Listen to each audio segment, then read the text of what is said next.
Hi there, we are Group 3 with American Sign Language Motion and Text Projection. I am Miguel Cordero, Computer Engineering. I'm Kiani Adams in Photonics Engineering. I'm Lance Congolo. I'm majoring in electrical engineering. Olamide Kayode, Computer Engineering. All right, so first thing we want to talk about is the overview of our project. Basically, we're trying to create a traveling classroom to teach American Sign Language. We want to accomplish this with two main aspects. One being the glove that you see here. This glove will basically capture data and then it will communicate with a PC like you see here that has been programmed with a machine learning algorithm in order to make a prediction from that data. Once we have that, after that, our project will display the same output that we're showing here, which will be like around this area, and it's going to display on our projector. Okay, so over here we have our projector. Inside of this projector we have a multi-lens system that reflects an image up to this concave mirror that then projects an image. The image is coming from this LCD that is communicating with the computer that has the program that we're using for the glove translation. And it's going to appear on here, and we're going to have a light source that is able to transfer that image through the system. Now, the whole purpose of this setup is so that we wanted to use a clear projector screen so that the glove wearer would theoretically stand here, and the person who is reading the translation would be where you are in the camera, and they'd be able to see these letters while being able to still see all the range of motion in the emotions of the person's face, their facial expressions, their body language, while still being able to see the glove movements with the person using it. Alright, now I'm gonna explain the hardware connection. So the way we connect the flex sensor, as you can see here, is to connect it with a fixed value resistor to create a voltage divider. We use a 10K resistor as a fixed value resistor, and we connected one end of the sensor to the power, which is 5 volt, and the other to the pull down resistor. Then the point between the fixed value pull down resistor and the fixed sensor is connected to ADC input pin on our PCB. And this way we created a variable voltage output which can be read by the MCU on our PCB. Alright, so I'm going to talk about the PCB itself. The PCB consists of several pins that can accommodate the gyroscope that we have right here, the Bluetooth module that we have right here, and the connections to the resistors, the force sensor, and then the flex sensors. And we also have the MCU, the MSP FR6989 MCU, and we also have a DC jack so that we can connect our power supply in there. But as you can see right now, we have a different kind of setup for the pins, and we're using like a FET setup for that connected to the MCU, that's where we're getting our power from. All right, so I'm going to show some engineering specifications that we met that we're hoping to meet. First of all would be the Bluetooth connection. This is our Bluetooth module, and as you can see right now, the light is blinking. This means that the module is looking for connection. It's not currently connected to anything. Here I have my tera-term setup, which we're going to use to show that our connection is working. We have COM7 over standard serial over Bluetooth, so we're going to connect that. Once we establish that connection, if you look here, it's no longer blinking, so now the Bluetooth module is connected to the PC. Now we'll move over to tera-term to show the values a little bit closer.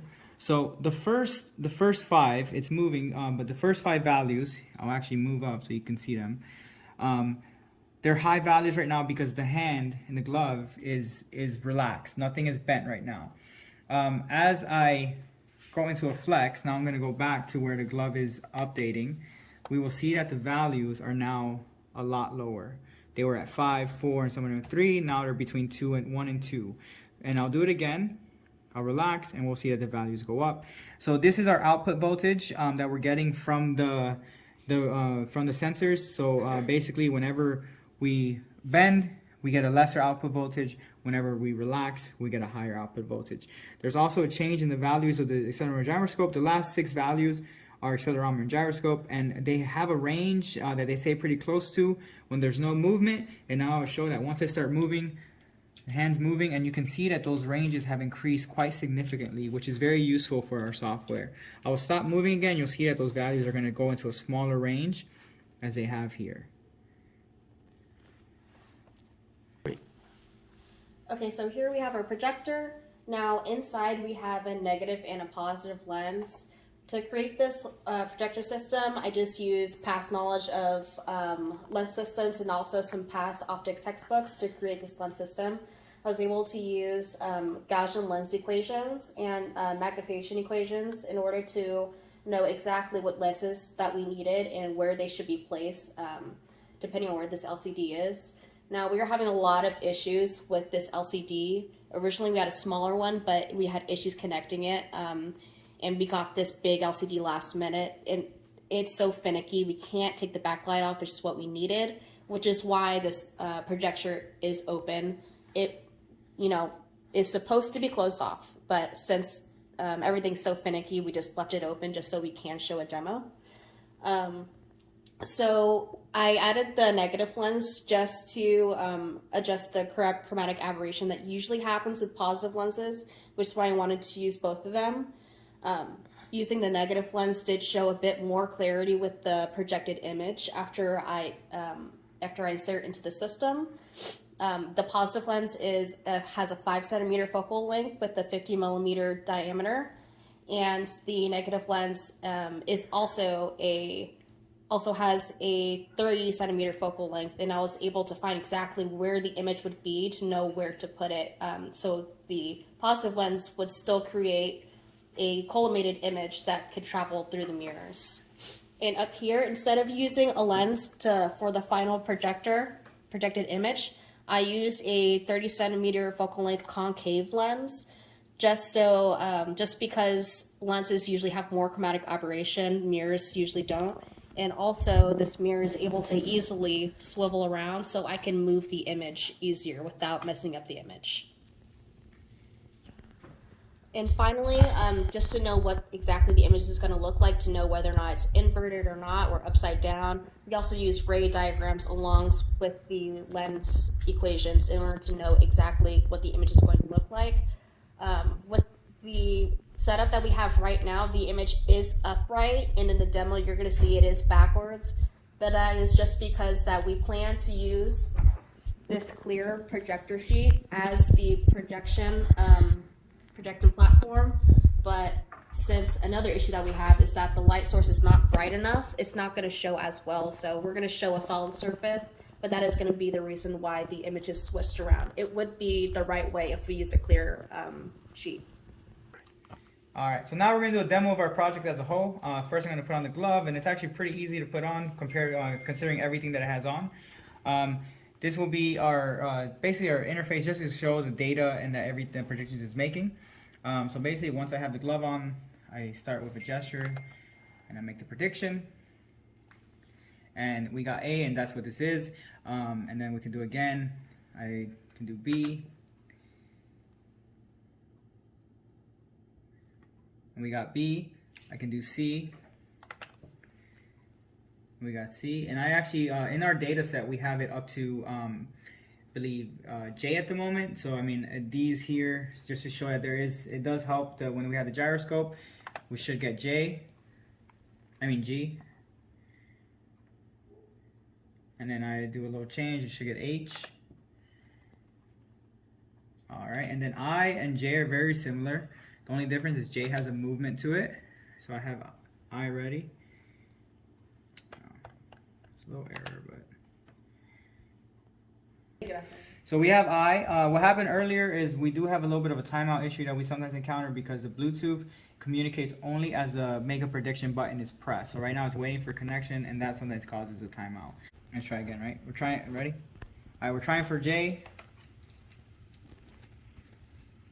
And there we got J. So it shows that with the movement, it does pick up the data. We also were able to add a few extra ones like hello. So hello is similar to B, except there is movement involved. So if it does the prediction correctly, we should get hello, but we might get B, but hopefully we get hello. And as you see, we got hello because we had the wave. If I don't do the waving and I just keep it like that, it should predict B. So there it shows that the gyroscope and accelerometer are adding good data to the input. That way we're getting good output. All right, so again, I have to hold this just because the LCD is very finicky. But here is what it would look like if we have the projector pointing at the clear screen. And next we're going to show the clarity of it on a solid screen. Okay, so now we're just going to show you that, just prove that the glove predictions are updating along with the projector. So we have A, and Miguel's going to do B.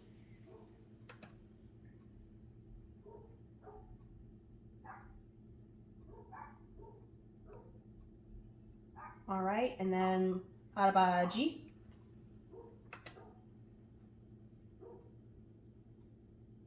All right, cool. Okay, so we turned the light on, and we're just gonna show you on this solid screen, just so you can see how clear that we can make the image. Again, just because the LCD is so finicky, I wasn't able to create a stable stance for the light and the LCD, so that's why I have to hold it. But as you can see, it shows pretty clearly.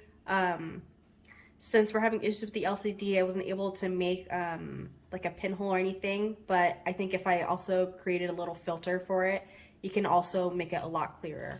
All right, so that's our presentation for Group 3, American Sign Language Motion and Text Projection. Overall, we are satisfied with the outcome of our project. We did have a few issues which we had to overcome. We just did the best with whatever we could find, especially with supply chain being an issue. One of our major issues was with the PCB, which today we'll talk about really quick. All right, so with the issues we faced, as you can see, this is our first prototype, and this is our second prototype. So I'm going to talk about the issues we had in the first prototype.